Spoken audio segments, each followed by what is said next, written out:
大家好，我是魏之超，又到了大家喜闻乐见的盘点季了。那今天呢，我就来盘点一下我在2023年读完的好书。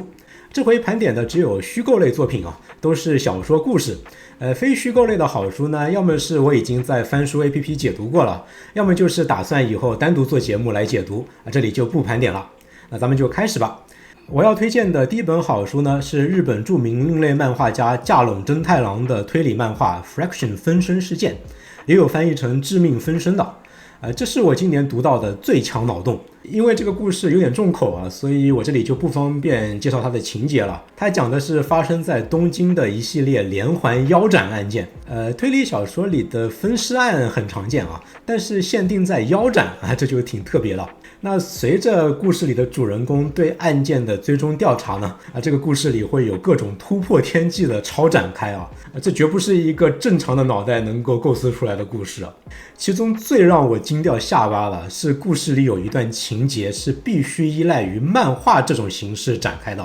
那一段情节是把推理和悬念完全架构在了漫画独有的表现手法之上。也就是说，把那段故事改编成电影，改编成动画片，就完全是不成立的。那个设定啊，真是看得我眼珠都掉下来啊，叹为观止。那我想推荐的第二本好书呢，是《遇子而生》J.K. 帕克短篇小说集2。J.K. 帕克的文笔在我心目中是奇幻小说这个类型里的第一啊。单拼文笔的话，我觉得帕克的文笔可能还要胜过被奉为当代海明威的乔治·马丁一筹。他的这本《遇子而生》啊，读完之后一回想啊，似乎也没有什么特别了不起的情节，但是 J.K. 帕克的叙事能力实在是太强了，随便翻开哪一页读上几行就被吸进去出不来了。J.K. 帕克的这些奇幻故事啊，都是设定在同一个世界观之下的，相互之间都有联系啊，把里面的彩蛋连起来非常好玩。而且他建构的这个世界跟乔治·马丁的《冰与火之歌》那个世界很类似啊，都是中世纪风格，都是低魔世界，也都是国家邻里啊，有复杂的政治和社会结构，而且也都是虽然背景是完全虚构的，但故事里的人物呢都有很强的那种现实主义的味道。里边的角色呢往往都不是传统奇幻小说里的那种大英雄大恶魔，而是一些有着很复杂的动机和人性的那种普通人。我想我刚才说的这种感觉，你在《冰与火之歌》在美剧《权力的游戏》里应该都感受到过啊。所以如果你喜欢《冰与火之歌》的话，那么 J.K. 帕克的这本《遇子而生》估计也会很符合你的胃口的。不过呢，我今年读到的可以归入到奇幻这个类型的最佳作品啊，还不是《遇子而生》，而是前苏联作家魔幻现实主义的鼻祖米哈伊尔·布尔加科夫的《大师和玛格丽特》。大师和玛格丽特这本小说呢，是由2条相互交织的故事线组成的。其中第一条故事线呢，是发生在1930年代的莫斯科，撒旦化身为人形，和他的随从一起来到莫斯科，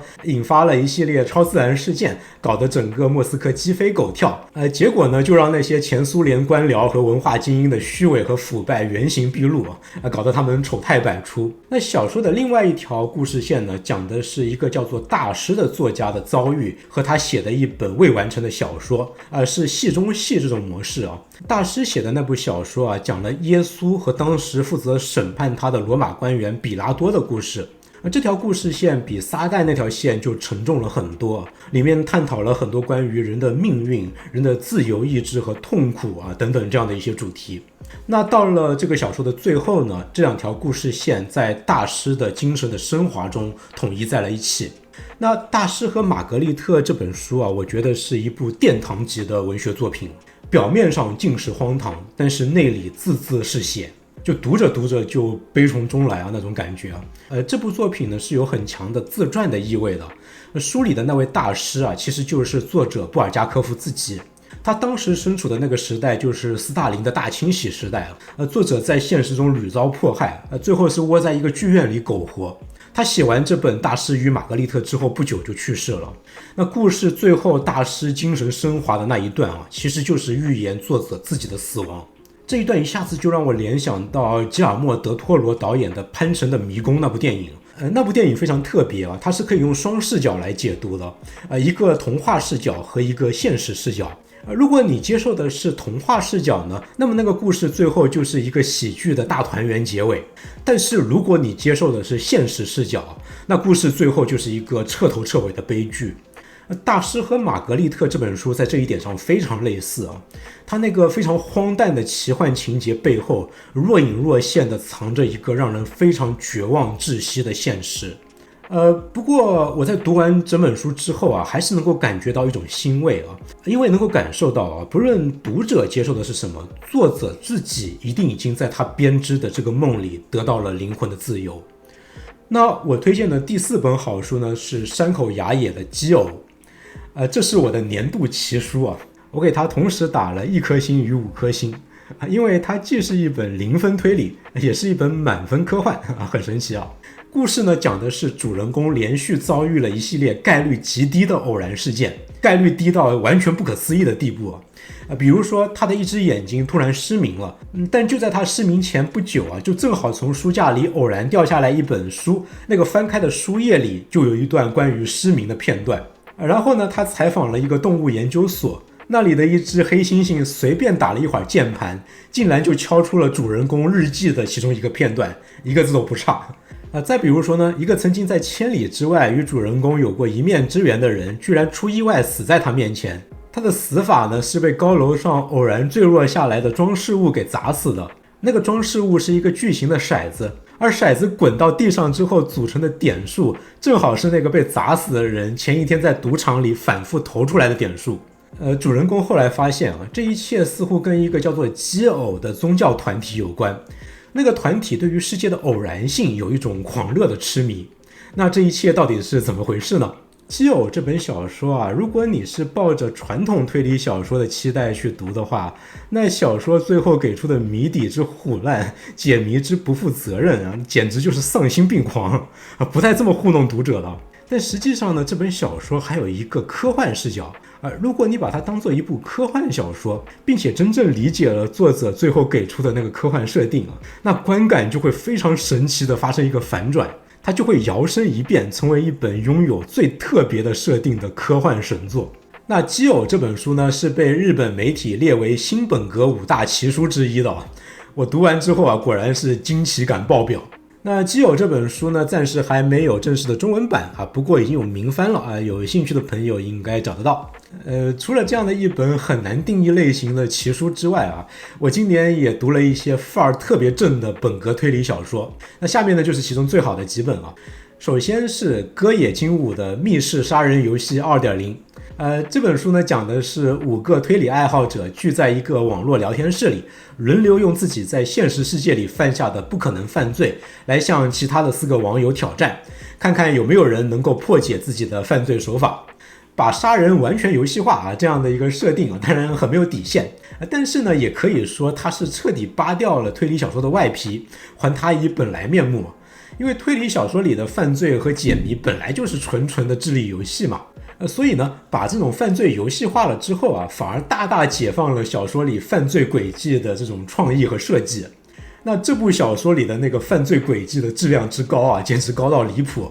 这是歌野金吾的密室杀人游戏这个系列的中间那一部这个系列的水准非常的飘忽第一部尚可第3部很摆烂，那建议大家直接从中间这一部密室杀人游戏 2.0 开始读起。那下一本非常优秀的本格推理图书呢，是大山诚一郎的500个目击者绝对不在场证明2。它是由5个以破解不在场证明为主题的案件组成的。这5个案件呢，水准非常的参差不齐但其中有一个绝对是个5星神案就是里面的2律背反的假象。这个故事里的罪犯用了一个非常巧妙的手法，把2起有关联的案件里的元素相互混淆，互为掩护，最后创造出了一个几乎完美的不在场证明。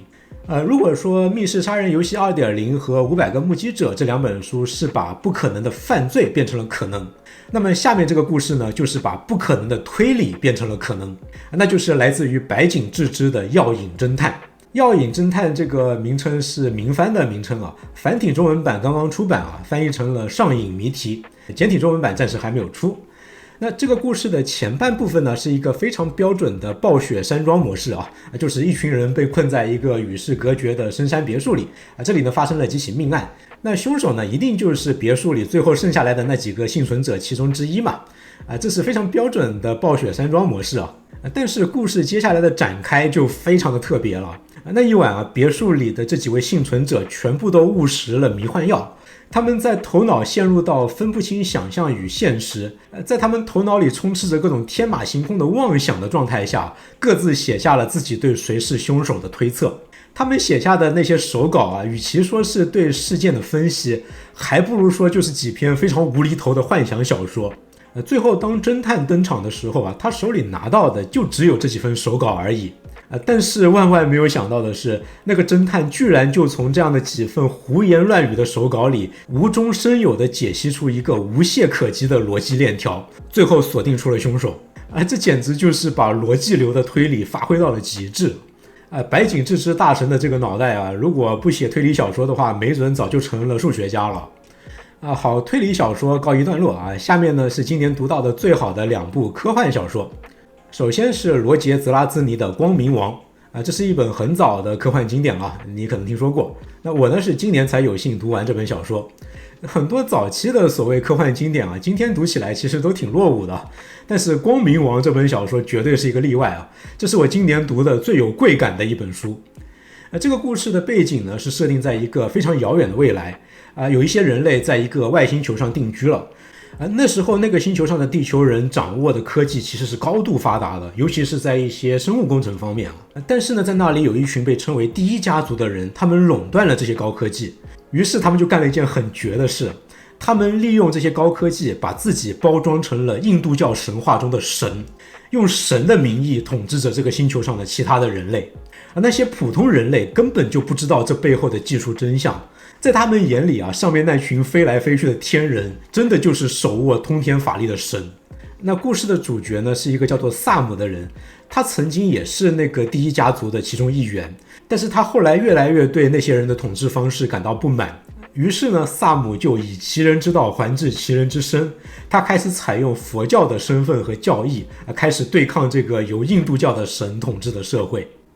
这部小说最妙的一点就是它很多段落乍一看就是一部神话小说，里面经常是各路神仙施展通天法力相互斗法，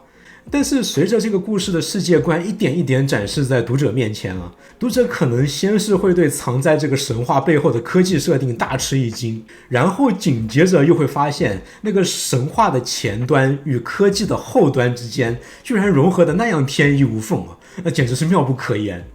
光明王这本小说的后记是刘慈欣写的，刘慈欣觉得光明王这本小说是真正的写出了一个现代读者如果遭遇到那种非常遥远的未来科技的时候应该有的感受。你想想如果我们让一个唐朝人、宋朝人穿越到今天，那他最开始感觉到的会是你们这好先进吗？不会的，他会觉得现代社会根本就是一个魔法与神力横行的世界。因为他根本对现代科技没有任何的概念，他满眼看到的都是神力与魔法，他会觉得自己闯进了一个由神明统治的世界。这不就是《光明王》这部小说里展示出的那种氛围吗？这种感觉才是对的。那除了《光明王》呢，我今年读到的另外一部满分科幻是日本作家半明恋的短篇科幻小说集《平滑世界和他的敌人》。我最推荐的是里面的《起点时代》这个短片。这是一部假设历史那种类型的科幻小说。它是假设在美苏冷战期间 AI 技术就发展起来了，于是呢，苏联和美国就展开了 AI 技术的军备竞赛。但竞争到了最后两边其实都是对对方非常恨而已，但他们的心里其实是一个比一个慌，因为两边各自开发的 AI 那个时候其实都已经飞升了，其实都已经不在两国政府的控制之中。那故事的主线呢，是一个美国间谍潜入到苏联那边，打算窃取对方一些关于 AI 的情报，结果呢就被一个苏联人发现了。就在双方剑拔弩张那个气氛紧张到两边都觉得只要走错一步就会让这个局面一发不可收拾的时候，这时候 AI 突然在他们面前上演了一出大大出乎他们意料的大戏。当他们目瞪口呆地瞪着这场大戏上演的时候，他们才明白人类那些所谓的机关算尽在 AI 的眼里都只不过是 AI 主持的一场游戏里一个可有可无的小注脚罢了。原来 AI 进化成神之后是可以用完全超越人类想象力的方式来为所欲为的。那2023年是名副其实的 AI 元年，在这个时间节点上读到这个故事特别有意思。那我觉得半明恋这位作者是想象力与文笔俱佳有成为大家的潜质可以关注一下。那最后压轴出场的呢，就是我2023年的年度图书马伯庸的《太白金星有点烦》。这个故事说的是天庭与西天联合推出了西天取经重大工程，太白金星接到组织的任务，负责策划9981难，确保唐僧能够安全地走完流程，完成 KPI， 平稳取经成佛。太白金星呢，本来以为发挥他自己职场老油条的本事就能够让一切尽在掌握，没想到是麻烦不断各路大仙递来各种条子人事安排要照顾各方利益，各地的妖怪心怀鬼胎，蠢蠢欲动。天庭和西天两大势力还在其间暗中较劲，而其中最惊心动魄的就是当年大闹天宫的真相，在这个过程里逐渐的浮出水面，其中牵涉到天庭高层一些不能为外人知道的秘密。太白金星要是稍有不慎那自己也难免牵扯其中，万劫不复。那《太白金星有点烦》这本书是用官场权谋和职场勾心斗角的逻辑来重构《西游记》。他把《西游记》明面上的很多情节比如吃人参果比如3打白骨精全部都用这个新逻辑重新演绎了一遍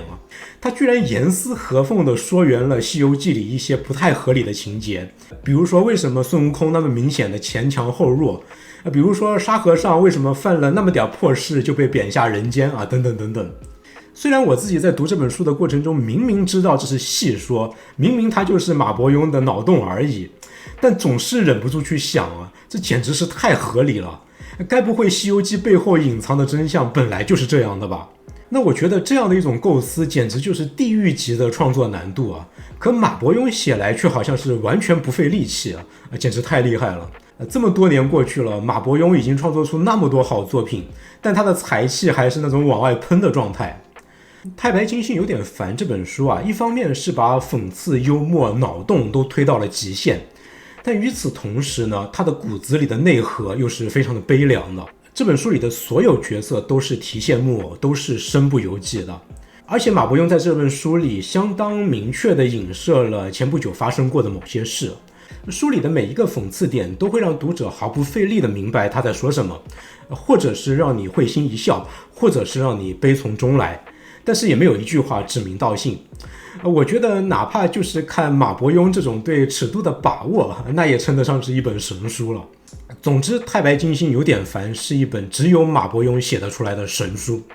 好，以上这些就是我在2023年读完的值得推荐给大家的虚构类的好书。我是魏之超，我主要在这个频道里输出我的3大爱好：心理学、读书和电影。如果你喜欢我的节目呢，请关注、点赞、收藏、评论，这对我非常重要。谢谢你的支持，咱们下期节目再见。